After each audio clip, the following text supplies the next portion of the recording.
తెలంగాణలో విద్యుత్ కొనుగోళ్ల వ్యవహారం తీవ్ర చర్చనీయాంశంగా మారగా దీనిపై విచారణ జరిపేందుకు రేవంత్ రెడ్డి సర్కార్ జస్టిస్ నరసింహారెడ్డి నేతృత్వంలో కమిషన్ ఏర్పాటు చేసిన విషయం తెలిసిందే.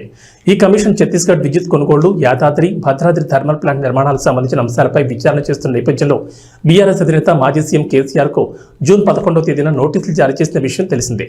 కాగా ఆ నోటీసులపై 12 పేజీల లేఖతో ఘాటుగానే స్పందించారు. అయితే కమిషన్ మరోసారి కేసీఆర్ కు నోటీసులు ఇచ్చింది. ఇప్పటి వరకు కమిషన్ వచ్చిన సమాచారంపై కేసీఆర్ అభిప్రాయం ఏంటో చెప్పాలంటూ నోటీసులో కమిషన్ అడిగింది.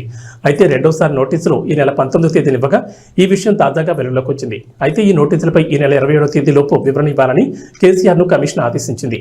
కేసీఆర్ తో పాటు మాజీ మంత్రి జగదీష్ రెడ్డికి మరికొంతమందికి కూడా విద్యుత్ కమిషన్ నోటీసులు జారీ చేసింది.